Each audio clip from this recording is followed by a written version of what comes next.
to Eye on Horror, the official podcast of iHorror.com. This is episode 97, otherwise known as season 5, episode 19.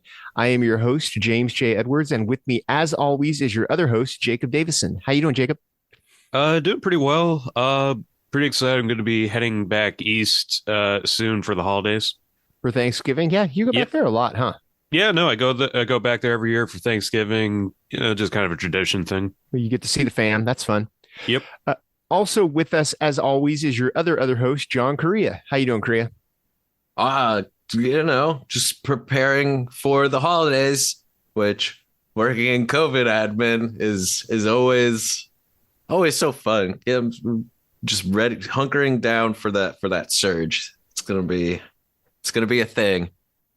My wife and I were just talking the other day about what we're going to do for the holidays, because there would traditionally be like a Thanksgiving at family members' houses, and then there'd be a Christmas Eve.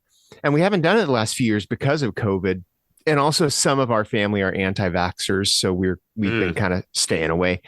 And I asked Ramal, do they even still do that? And they just don't invite us because we won't go? Or, or does it not happen? And I'm still not sure what the answer is, but I think that they just don't get together, or they get together in smaller groups. But yeah, I think we've just been on our own the last couple of years, which I'm honestly fine with. I mean, I love seeing everybody, but I'm also a loner. I'm a loner, Dottie, a rebel. Oh yeah, dude. It's been Friendsgiving for me for almost 10 years now. And occasionally, it's like every other Christmas I trade off going to visit family or in-laws and stuff. This year I decided it's going to be an LA Christmas. I'm going to stay home and play video games. You don't go back to New England like Jacob does? No, I don't. I mean, I have like cousins and stuff out in New England, but most of my immediate family is out of the state now. So, okay. Yeah. So it's, it's nice. I like the peace and quiet. Fair enough. Cool. What's been going on? I can tell you guys, I want to start off with this because I saw something awesome. Right. Bones and All, Luca Guadagnino, or however you say his name, his new movie. Have either of you guys seen this yet? I know it's I believe it is opened in LA. Not yet. No. This movie is awesome. It's exactly the movie that you think is going to be made by the guy who did both Call Me by Your Name and the Suspiria remake. I mean, it's being billed as kind of a horror romance, and that's kind of what it is. And I don't even want to talk about it too much because I've already seen I didn't know anything going into it except that it was Luca. And it's filled with jaw-dropping moments where you're just like, holy crap, did that really just happen? And I've seen those spoiled by other reviewers, even saying what the movie is about. But the opening scene is one of those you're like, holy shit, and that is what sets up what's going on. So when I went into it, I thought it was going to be like a Natural Born Killers kind of thing with just these two delinquents in love kind of a thing. But it is not. It is something completely different. And if you haven't already had it spoiled, just avoid even headlines. Because it is, it's amazing. And the way that it's revealed is amazing. And it's like probably every act, there's one huge holy shit moment. It's so good. The more I think about it, the higher it climbs. Right now it's at number 4 on my list. It's behind The Black Phone, The Northman, and X. And when I first saw it, it was at number 8. So it's already leapfrogged up the list. Anyway, Bones and All, it's awesome. It is. It's really gory though, which I know that no one who goes to horror movies is going to have a problem with that. But it's like, if you go into it thinking, oh, the new movie from the guy who made Call Me by Your Name, there's buckets and buckets of blood. It's a pretty gruesome movie. But I mean, his Suspiria went full Cronenberg in the last act. So yeah, a lot. There were buckets of blood in that one too. Yeah. So I guess, I feel like it's the perfect marriage of what he wants to do. I don't know how to say his last name, so I'm just going to call him Luca. It's the perfect marriage of what he does. So anyway, it's awesome. As for me, and speaking of filmmakers making their opuses. I saw Guillermo del Toro's Pinocchio. How nice. How was that? Yeah. Oh man, it was beautiful. you know, it's like the story's been done so many times and adapted across so many movies and TV and stuff, but What? Just this year alone, this is the third Pinocchio movie. yeah. Well, to be fair, I think the other studios were basically trying to ape off the hype from Guillermo's Pinocchio, but no, Guillermo del Toro's Pinocchio is the peak. It's basically an update on the story where it's set in fascist Italy, and yeah, like Geppetto makes Pinocchio, and he comes to life and goes on all these adventures, but it deals a lot with like the difficulties of parenthood and you know how difficult children can be and life and death and all these existential stuff, and also has an amazing cast, you know, like like there's Christoph Waltz and of course Ewan McGregor who plays Jiminy Cricket in this version. A lot of Guillermo del Toro regulars, and yeah, just beautifully animated in stop motion. It's very fantastical, very well written, and it was so good. I cried so much watching it. Like it was very emotional. I mean, he's been cooking this for decades at this point. Yeah, we actually had him at the Q&A at the theater, and he's been working on this since 2005. Yeah, which makes sense because what you just said with all the themes, I haven't been able to watch Pinocchio yet, but we did watch Hellboy again last night, and they're all there. You know, the themes of parenthood, what it means to be human, you know, everything with that, which revisiting Hellboy was a lot of fun because I always thought like, oh, that was more studio interference, Del Toro, you know, like there wasn't much of that spark and that magic and what he brings to it. I'm dead wrong, dude. Like Hellboy, yes, there was that. You could see like the studio interference, like especially shoehorning Myers in there, Agent Myers, but it's still Del Toro all over. It's still beautifully shot, still beautifully. Obviously, Hellboy 2 is 1000% Del Toro just going ham. Oh, yeah.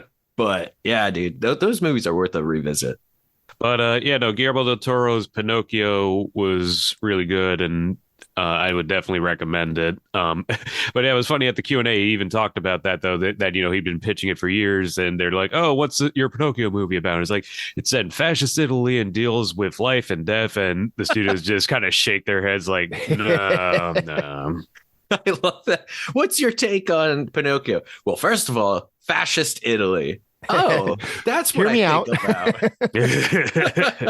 But if anyone was to make that work, it is Del Toro. I mean, and he made it work. It's Pan's Labyrinth. You know, it's like, oh yeah, it's a fairy tale set during this horrible period. That's his MO. And thank God for him. One that I watched recently, I don't know if we talked about it yet. Have you guys seen Trick or Treat Scooby-Doo? No, I haven't had the chance to see that one yet. Oh man, I'm a big Scooby-Doo fan, and I was so excited about this new one because it's the first feature-length Scooby-Doo movie to do the animation style of what they've been doing recently with Guess Who Scooby-Doo.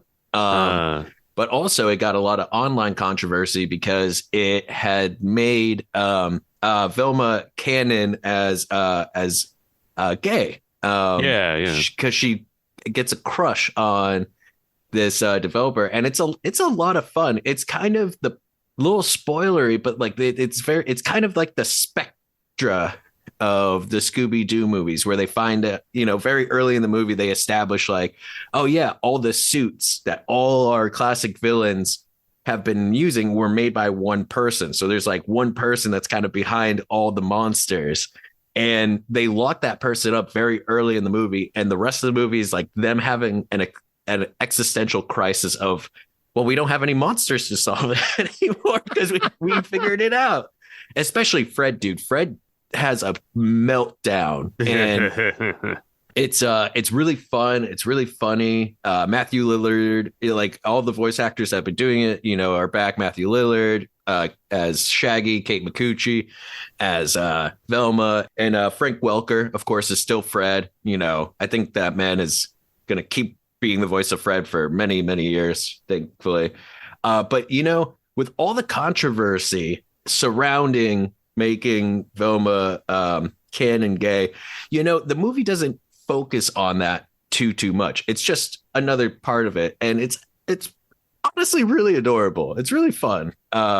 you just see Velma have like a big, huge crush, and it just happens to be on a woman. And I like that the movie didn't make a spectacle of it. It just made it a part of like, a character having a crush, and it made sense, and it was a lot of fun. I highly recommend it. There's a lot of great moments. They kind of do like a greatest hits with like a lot of the classic villains. It's just classic Scooby-Doo updated. And again, if you love Scooby-Doo, Trick or Treat Scooby-Doo is a real treat. Have you guys seen that movie? I think it's on Paramount Plus, Significant Other.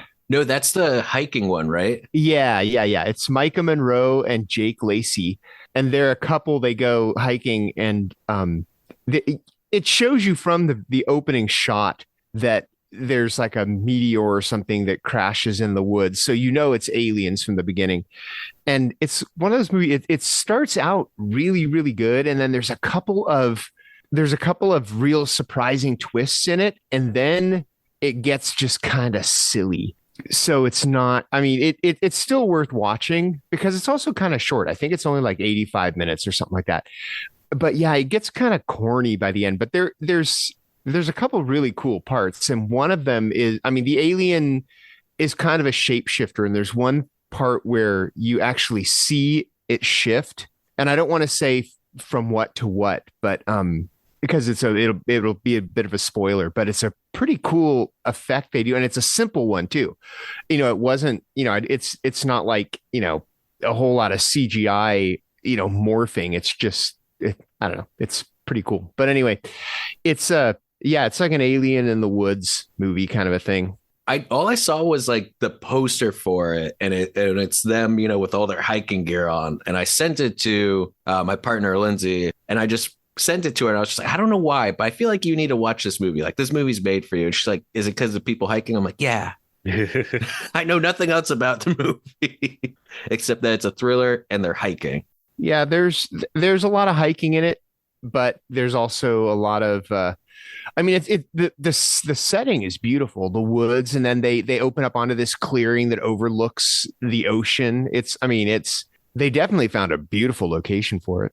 But it's just kind of, I mean, it's one of those movies where like you're watching it and you're totally in for like the first half, and then you kind of slowly, you're like, oh, okay, this is getting a little corny, and then it goes places where you're like, okay, now it's, I don't know, it makes decisions.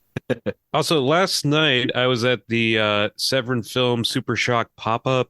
It's like they're every year they do like a big kind of screening to announce some of their titles for the Black Friday sale.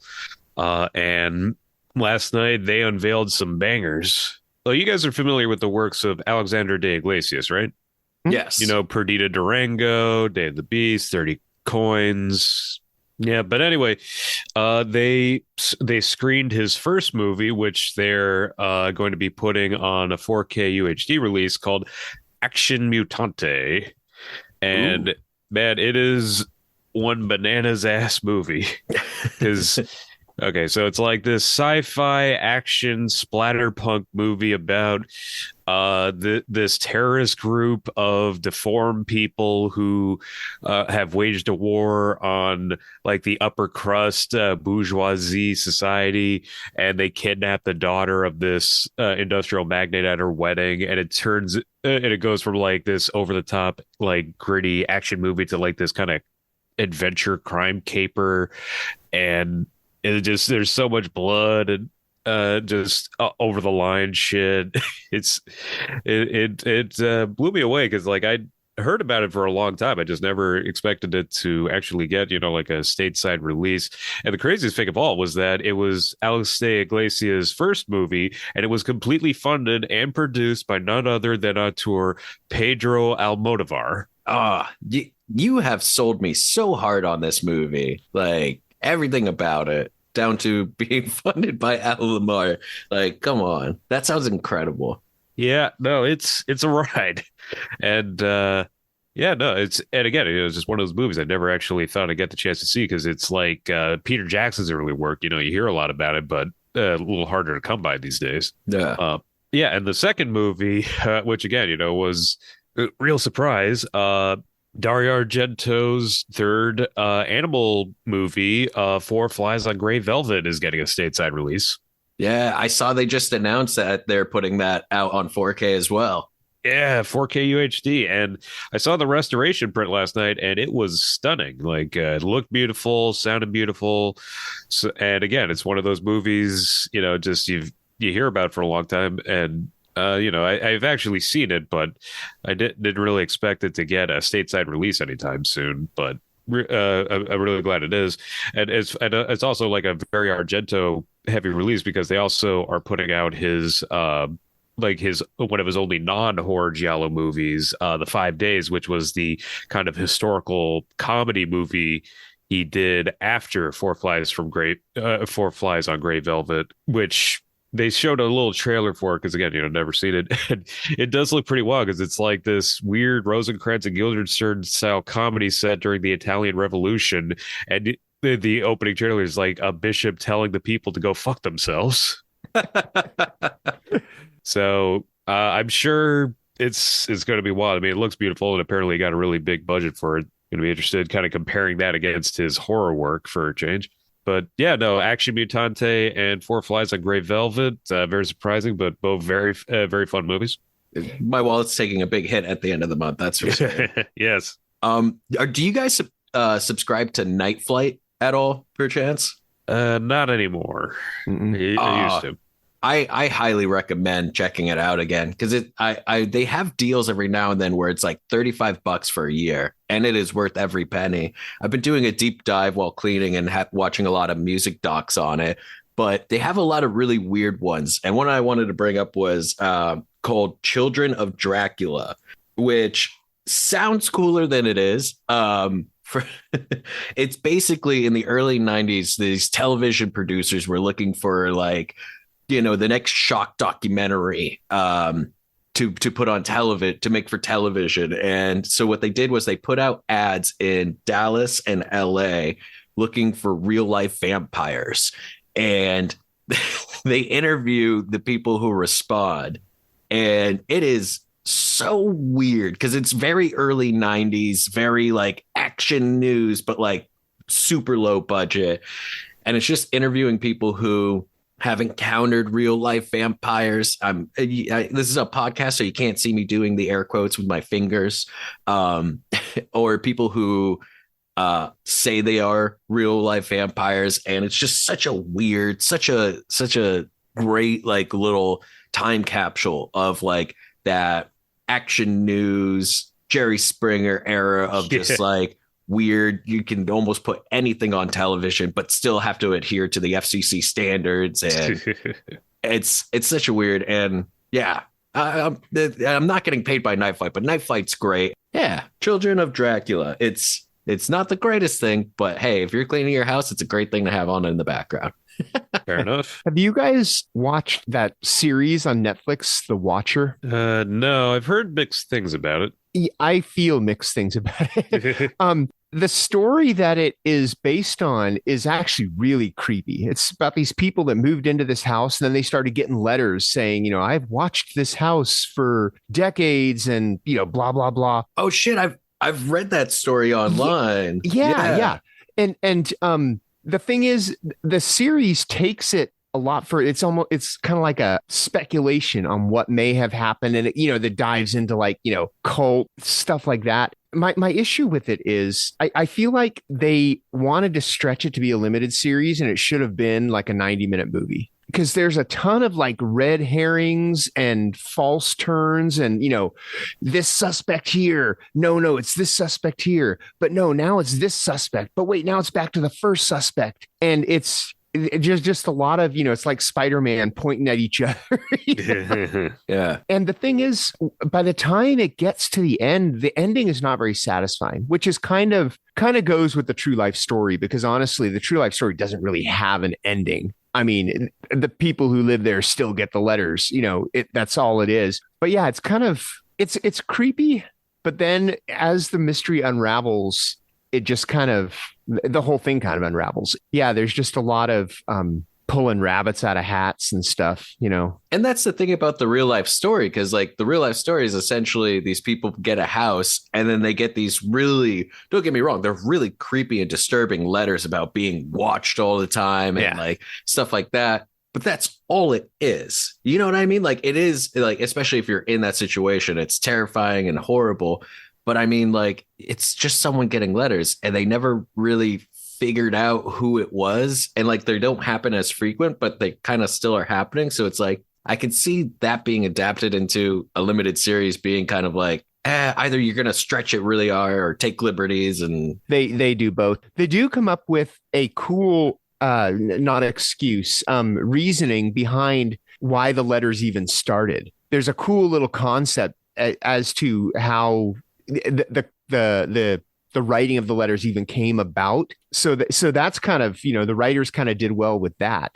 But yeah, it's just I think they're trying to speculate a story that I think they just wrote themselves into too many corners with it. Speaking of Netflix limited series based on real events, how do you guys feel about Dahmer? Because I know that's been very popular on Netflix, and I personally can't help but feel like I don't want to watch it out of just like, I'm not saying that I'm sick of serial killer, real life serial killer stuff, but like the Dahmer series just kind of feels like it's hard to say because like there's still families of the victims out there, and they're being portrayed in these series without their permission, which I understand, a lot of it falls under like, public story, public. It's news accounts. Yeah. Right. Yeah. So like, the producer in me is going like, well, this is all okay. This is all legal. But like at the same time, it's every time one of these things come out,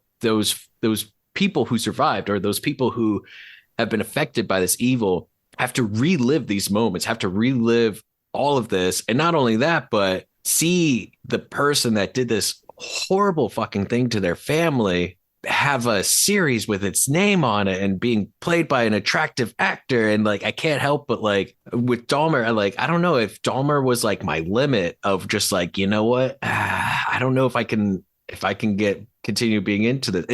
I don't know. It feels different than like something like Henry, where it's like more demonizing on it or takes more liberties with it. I don't know. Like sometimes when it's like too close to it and tries to be too accurate with it, it feels dirty. I don't know. What do you guys?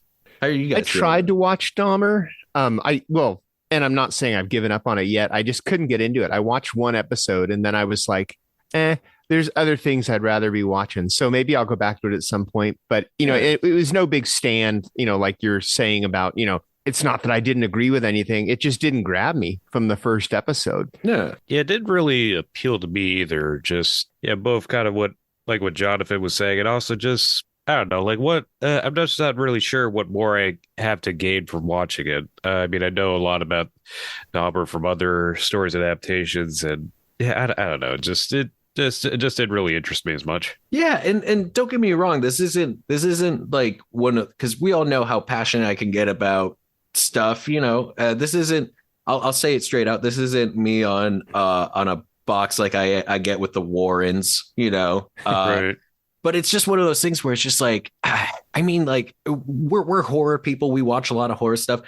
I don't know. It's just like, do we need another Dahmer project? Do we need another, thing like that? Like, has that not been explored enough? And like, has it not been explored enough to the point where it's like, okay, guys, we're like really just like digging into some old wounds here for some real people. The word isn't even explored, it's exploited. Yeah. I mean, with Dahmer at this point, it's being exploited. And like, I don't want to, I'm trying to find the right words. I don't want to like make anyone feel bad for enjoying, watching it. I don't want to like condemn anybody who made it or worked on it. You know what I mean? It's one of those things where it's just like, I think just for me personally, like, because I get it, I've gotten a lot where people are like, did you watch Dahmer? Oh, it's right up your alley. And it's like, you know what? I don't think it is. I don't think it is up my alley. It's like Game of Thrones. It's like, yeah, it's just, I'm just not interested. Sorry, Game of Thrones fans. But Game of Thrones is awesome.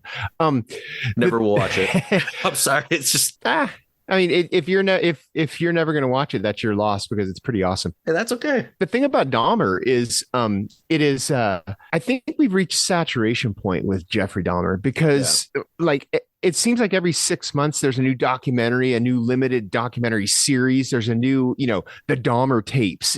There's something new every time. So when this comes out, you're like, okay, at this point, I'm not going to say who cares because obviously people do because people are watching it. But it's like, like Jacob said, what do you get from watching this now? I mean, is there really anything that you don't know? And I guess, if they take liberties with this, I would love to see how they portray those two cops who gave that kid who got away back to him. Yeah, well, I haven't gotten to that point in the series, and I mean, eventually I might go back to it, but I didn't get there when I tried. I mean, for me, and it's with like all the major serial killers, because but a little bit of Bundy, a little bit of even. No, I can't get enough Bundy though.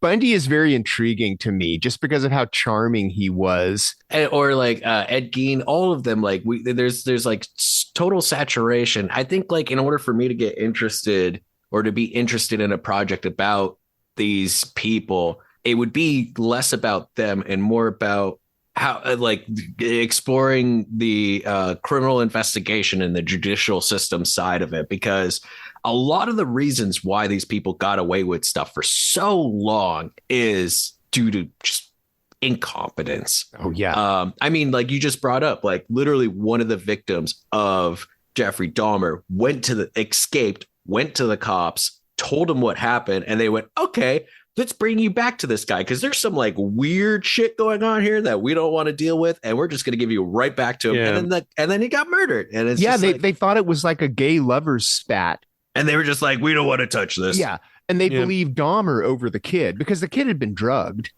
So, he was probably out of it. So they're like, okay, just, make sure he gets home. And Dahmer's like, of course I will. Yeah.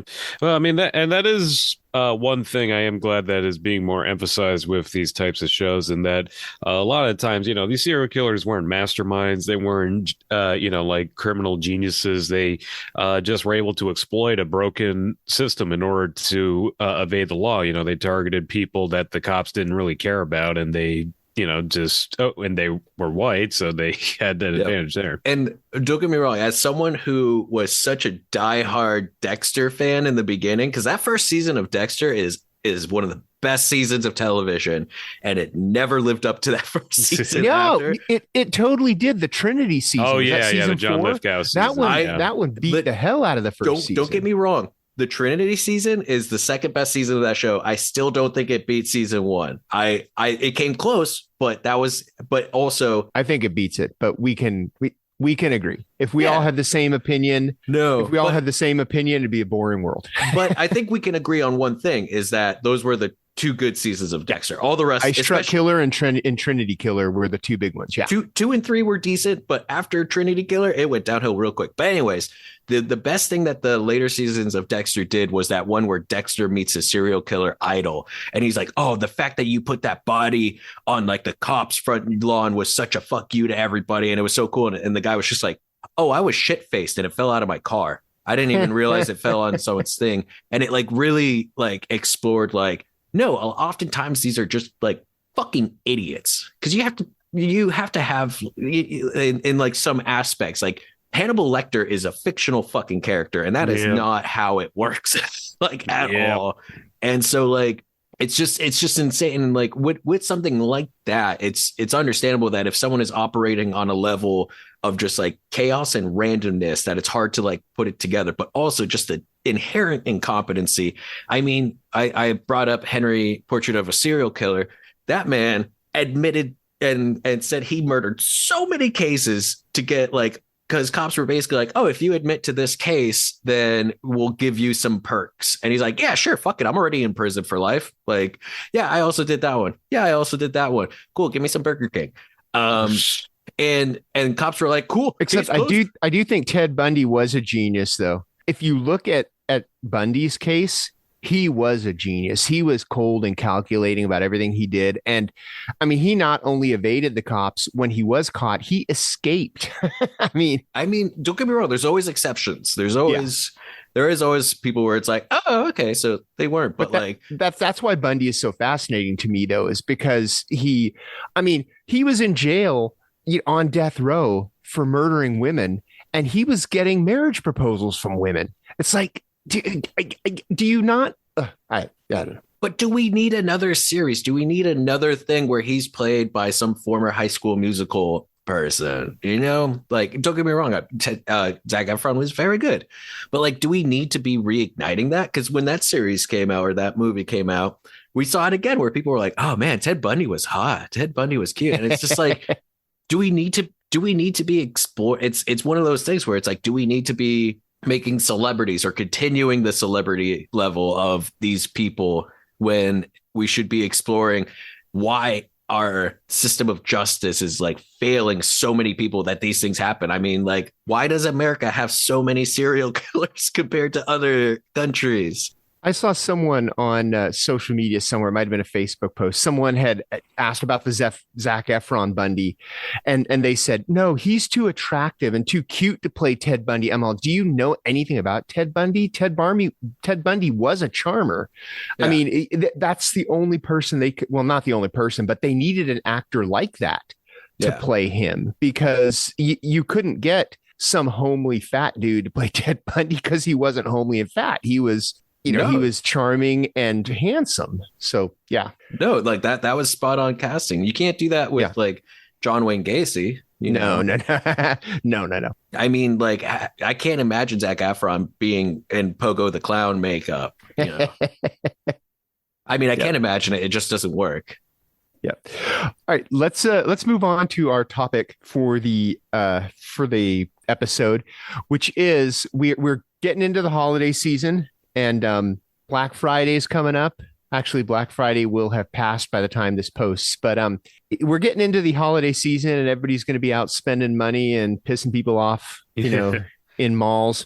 So let's talk about consumerism and consumerism in horror movies. A surprisingly popular subject. Yeah, it kind of is. Yeah. And I think that the first thing that comes to mind for me, and probably one of the first things for you guys as well, is They Live. Yes. That is that right there is the case study, because it's right down, to the messages with with the sunglasses and all. I mean, it basically is not making fun of, it's calling out the corporate world for its advertising and how it is basically preying on not the unintelligent, but the it's giving people what they want in order to get them to spend their money. It's showing people what they want to see. Like there's that commercial right now that says young people react to commercials that show people having fun. So here's a pool party about insurance. I don't know if you guys see that. Yeah, and that's one of the great things about They Live. Not just its 10-minute fight scene. That's just like so good. On the surface, that is the best thing. But if you peel the layers away, well, I mean, surface or not, I mean, that's an amazing fight scene. But it's and that's why John Carpenter's work will be forever, is because he calls out societal issues that are still prevalent, whether it's assault on Precinct 13. With its critiques on the judicial system, and also, how crime is handled, to They Live about consumerism. We still have advertisements. We're still dealing with it. The whole point of advertising is it's a part of psychology. So it's getting you to notice it. And even if it's not something that's overtly subliminal, there's still that tactic of getting it in your head multiple times. So, when you're driving down the highway, you see the Black Adam advertisements enough to where you go, you know what? Pierce Bronson does look pretty dope as Dr. Fate. Maybe I should check out Black Adam. It's that repetition, it's still there, and the tactics are always changing. I mean, fuck, dude, how many seasons of Mad Men did we have where they were basically just like telling us how stupid we were for falling for the tactics? Yeah, and that's the thing with They Live, is that it was in its time a direct response and rebuttal to Reaganomics, which because like in the 80s, advertising, marketing, and consumerism was at an all-time high, and Carpenter just decided to kind of cut to the meat of it, because like the signs literally say consume and obey. And my personal favorite, the money that says this is your God. And yeah, they're trying to control you by like getting you to buy their product, and not just buying their product, but buying into their yuppie lifestyle. Well, and just think of how much of our world is shaped by advertising. I'm thinking back to one of the greatest advertising, and by greatest, this isn't like me saying like it was a good thing, but just like the most, I think the proper verbiage would be the most successful advertising program was early in the 19th century. There was a company that made shavers, and they're like, man, we really cornered the market on men shaving because men have to shave their beards. But how can we make more money? And they started a campaign to advertise to women, but women don't have beards typically. So what do you do to appeal to women? You start changing the beauty standards of the time and shaving legs, shaving armpits.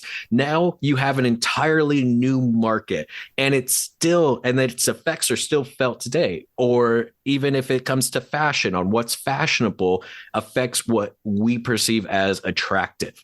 It could be something like right now, let's pull something out like bell bottoms may not seem like a cool or hip or sexy thing to do, but there was a very successful campaign where that was the thing, and it's working on our inherent things. Or even just Coca-Cola with Santa Claus. I mean, Santa wasn't that big of a thing. Saint Nick wasn't a huge thing outside of certain areas of the world, and Coca-Cola made it a thing. And there's many, many, many, many more examples of it, like how much of our culture, how much of our world has been changed through advertisements.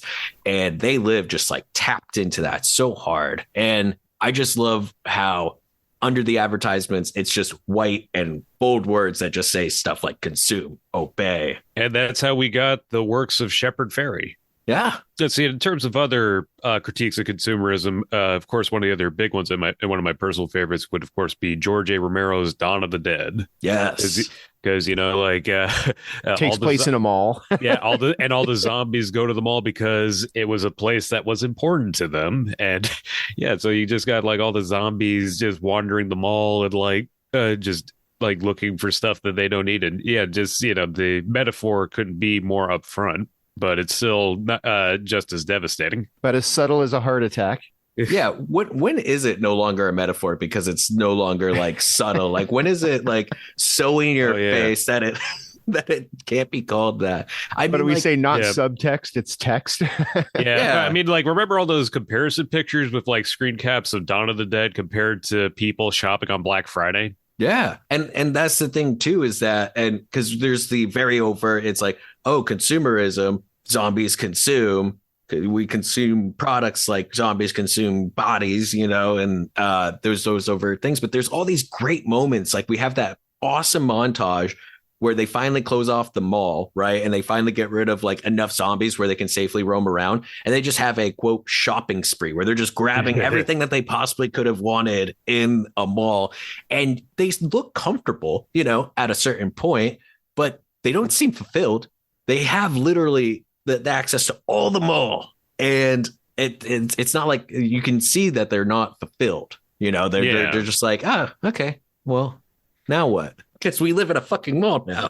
It's not the most glorious scenario. Yeah, like that one scene. There's a few scenes where like they're in the mall by themselves, like each of the different characters, and yeah, they're just very isolated. Yeah, they got all their stuff, but they're alone. Yeah, and they're bored because they got all their stuff, and then it's a now what? And who doesn't feel that, especially in this time where you can just order things online and it comes in a couple days later, like. You get really excited. I don't know about you guys, but I'm a huge Blu-ray collector, and I'm like, oh, fuck yeah, dude, this new Blu-ray is going to be awesome. It's going to be great. And then I get it and I watch it, and then I go, all right, what's the next one? And like, yeah, it's you get that. It's like, it doesn't fill that hole. Kind of like how you never satisfy the hunger of a zombie. Exactly. You got to have more. Just like, and then on the other side of things, when it comes to food consumption, you got the stuff. Yes. Which is so amazing because it really does get into the rabid food fad side of consumerism. And even though people are getting, first of all, I just love how the stuff, its origins, it's just this white shit in a fucking in the crowd, and someone just goes, I wonder what this tastes like. It's like this homeless guy just finds it, and no one questions like, wait, where is this from? Like, shouldn't we be looking into what this stuff is? And they're like, no, it's stuff. Yeah, and also it was a pretty fun critique of the cola wars of the 80s, because the impetus of the story is Michael Moriarty is a corporate saboteur hired by the other dessert companies who want to figure out what's the deal with the stuff and how they can either destroy it or use it to their own advantage. So they hire him to infiltrate the stuff to figure out what their deal is. And it's just, because Larry Cohen went into the corporatism of desserts and food fads at the time. And he also, like They Live, went into the advertising and marketing, because like the commercial with like all the scantily clad women like presenting the stuff. It's also just great that it's called The Stuff. Like, yeah, it's just like stuff. They didn't come up with any better name. Someone just went, what is it? It's stuff. Well, we got to put the in front of it to make it marketable. It's like Social Network before Social Network. What if we put the in front of it? They had to rush it to market. They didn't have time to think of a clever name. No, I guess. And then there's a whole twist that the stuff literally eats you alive and like takes over your mind. And that's the thing, is like, we got filmmakers, John Carpenter, George A. Romero, Larry Cohen. They were masters at doing stuff on budget. In a rough budget, but also giving you the schlock, giving you the horror, giving you the thrills, while also making you think and making you question things. And that's why they're forever. Their work will live on for all time. But what about American Psycho? Because that's one that you don't think. And like the ones that we've been talking about, they're very overt about it. They're very like, hey, consumerism and horror. It's like, oh yeah, no, it's stuff. Dawn of the Dead, obvious.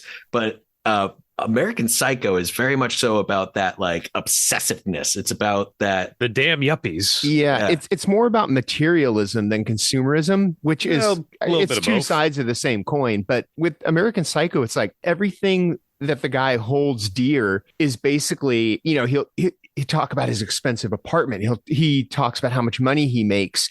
Everything is about stuff he has. And, and to that famous scene where he's freaking out because the other guy's card is classier than his, even though they look exactly the same.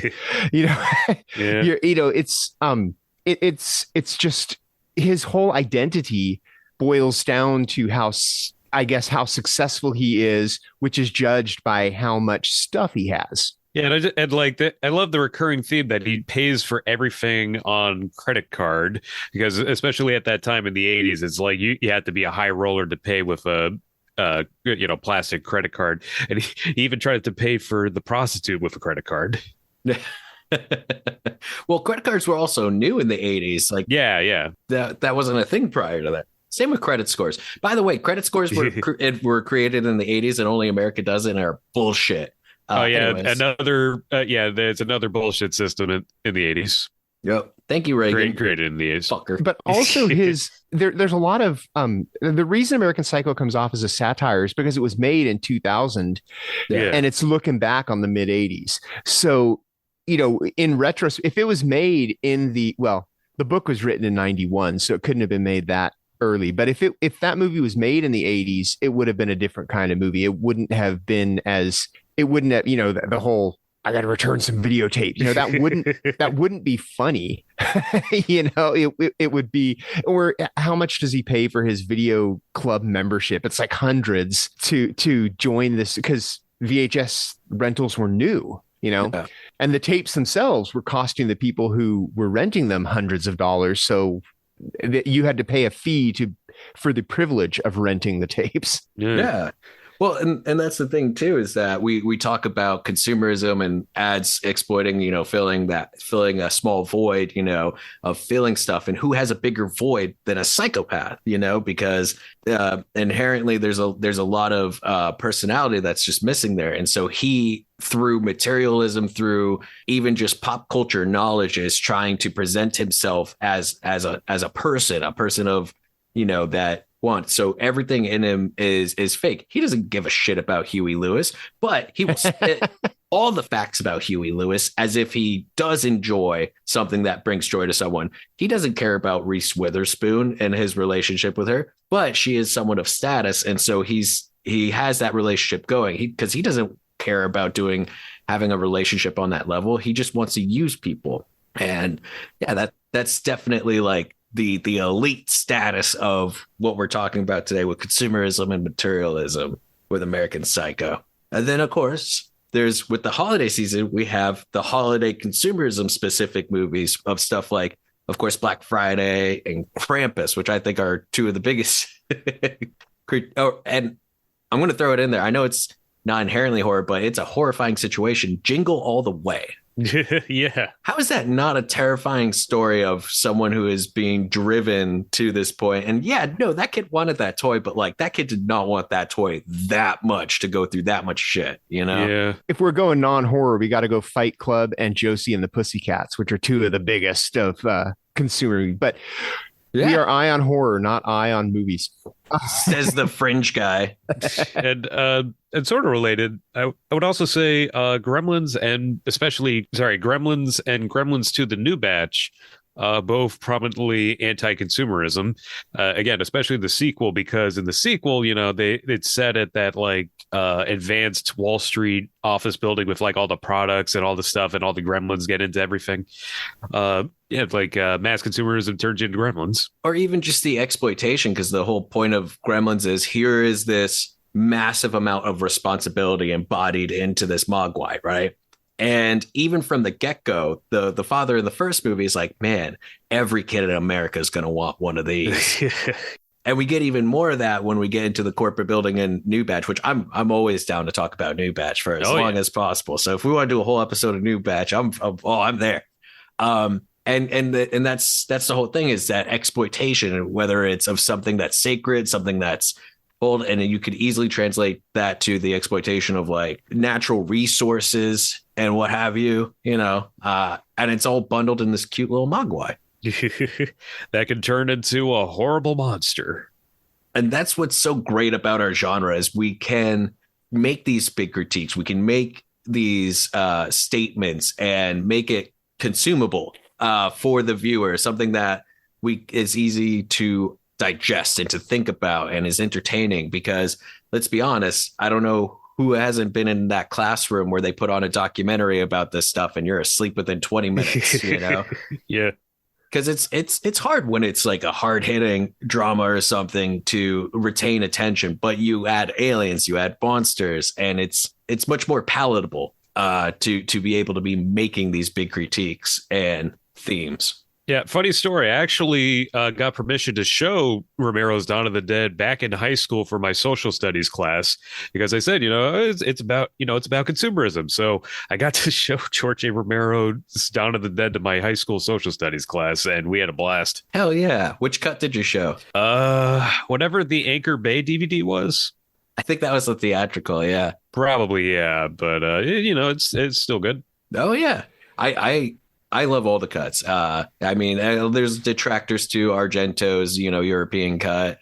But I think it's a different experience. It's a lot of fun and educational.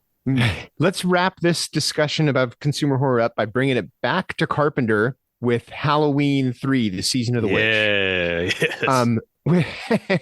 Back to Carpenter. Okay. And Tommy Lee Wallace. Yeah. That one is one of those ones that's overt and covert, because it's clearly about selling these masks to kids.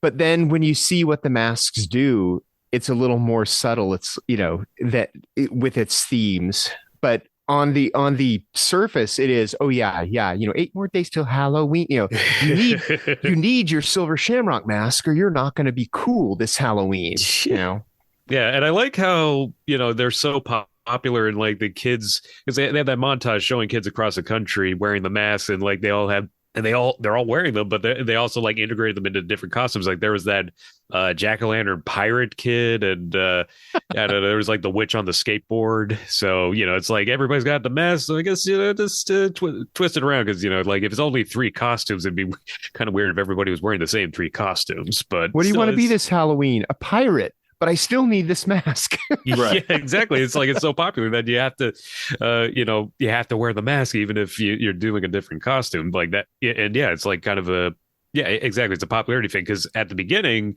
remember, Tom Atkins' character gets like regular masks for his kids, and they're like, "Oh, but Mom got us the awesome silver Shamrock masks," which itself kind of feels like a commercial. Well, and one really interesting thing about Season of the Witch, I mean, a lot of these movies cover it too, but it goes into the corporate like irresponsibility of like safety measures, right? I mean, because how often do we hear like, oh shit, this crib will murder your baby, so we're recalling it. But like, how long has that company known that that's a factor? How long has people did they care that toy had lead in it? Yeah, because it makes such a big deal out about final processing. Yeah, and if someone hadn't found out that this action figure had lead in it, would they have? If they weren't called on it, would they have just kept making it because of the cost cutting and stuff? Granted, it's obviously the motivations in Season of the Witch are more macabre and are involve a cult and the Stonehenge. In Stonehenge, and I off the top of my head in this early mornings don't fully comprehend that part of the plot, but it was there. It comes back to Fight Club with what was the guy's job, where he had to determine whether paying out settlements was going to cost less than a complete recall of these dangerous things. And also, I think it specifically had a lot to say about the consumerism culture, especially building around Halloween, because it's like the masks and the candy and the decorations and the industry around Halloween, and it's like, I guess, that versus its folkloric origins, which is awesome. I mean, like, and I mean, one of the things I always enjoyed about Season of the Witch is it does pull in those themes of folk horror, where the old world comes back, whether it's in a small capacity or a big capacity, and the new world, the current world, is terrified of it. It's terrified of going back to nature, of these pagan exercises that are more about praising the earth than it is about, capitalism and consumerism. And that's usually the thing that terrifies the modern world more than anything else. And I think that's why one of the reasons why Season of the Witch is still so prevalent, and it has found its second wind in the last 25 years or so. I think it's found its second wind because of Scream Factory, and people are realizing that if you take away the fact that it was a Halloween movie, it's a really good movie. It's not what people expected at the time, which we discussed, already when we talked about Halloween last episode. Michael Myers fans versus Halloween fans. It's what it comes down to. Yeah. Halloween fans versus Michael Myers fans. Which itself is kind of a funny metatextual bit about consumerism, because the whole thing with Halloween is that Halloween 3 Seasons of the Witch came out with a different story, and it was great on its own, but the audiences wanted to consume more Michael Myers. They wanted more Michael, and that's what they wanted to consume, so the studio brought Michael back. Halloween itself, like the holiday, is kind of, I mean, it's clearly a consumer thing, but I mean, if you think about it, like, there's a company that makes enough money to survive all year on opening up the Spirit store for 1 month, Well, they start in July now. Well, okay. So more than a month, but yeah. There are a couple that, as we wrap up, let's just throw this out there and let's see what the listeners think. There are a couple that we had in researching this that got named, and it was from, what was it? Nightmare on Film Street did this article like 4 years ago. And there's a couple that we didn't bring up because we don't know if we agree with it. One is Cloverfield, which I'm not sure that has to do with consumerism. And the other is Videodrome. And Videodrome, I don't think has to do with consumerism so much as it does about media, which I guess you consume media. But those are ones that we didn't really bring up because I don't know that we agree with that thesis. If you do, let us know, because if you've got a fresh take on it, that we're not thinking of. Yeah, I was thinking about that a bit since we've been talking, because one of the things that they brought up with Cloverfield, at least, was more in the marketing of the film itself and the prevalence of the fictional products in it with slusho and things of that nature, and how that works within it and that obsession in it. I mean, both films do kind of explore the themes of media and how prevalent that is in our lives, whether it's consuming it or documenting something for that purpose. Like, what is the purpose behind TJ Miller's character in Cloverfield and filming all of it, because with his character, it's very much of a like, whoa, we got to save this for later because, it's cool. And then and how that changes throughout the film of like, no, we have to document this because there's some fucked up shit going on. So yeah, I mean, like, there's definitely arguments to be made with that. I just don't know if we have the time right now to fully explore. I don't know that the argument is there. I'm not sure that was the intent of these. I mean, it may have been subconscious, but Videodrome especially, I don't think that they're going for consumerism so much as they are just the media, and more importantly, the illegitimate media, the pirate TV stations kind of a thing. So, well, and I mean, media is a product that we do consume at the end of the day. It's advertised to us and we are being sold to it. I mean, I brought up the advertisements for Black Adam. That is a movie which is a product to be consumed. So, media, consumerism, they do go hand in hand. I wish they had given more explanation as to why and explored that a bit more. Still a great article that lists off a lot of movies we did not discuss. You've got if you have any other theories about these movies or any of the other movies we've discussed, hit us up. We'd love to hear from you. And let's get out of here for this week, or for this episode. Our theme music is by Restless Spirit, so go check them out. And our artwork is by Chris Fisher, so go check him out. You can find us on all the socials at Ion Horror or at iHorror.com, which is the website that we all call home. And yeah, let us know what you think of these consumerism movies, and especially about whether or not you think Cloverfield and Videodrome are, because I'm really curious now to see what people think. So yeah, let us know. And we will see you in a couple of weeks. So for me, James J. Edwards. I'm Jacob Davison. And I'm Jonathan Correa. Keep your eye on horror.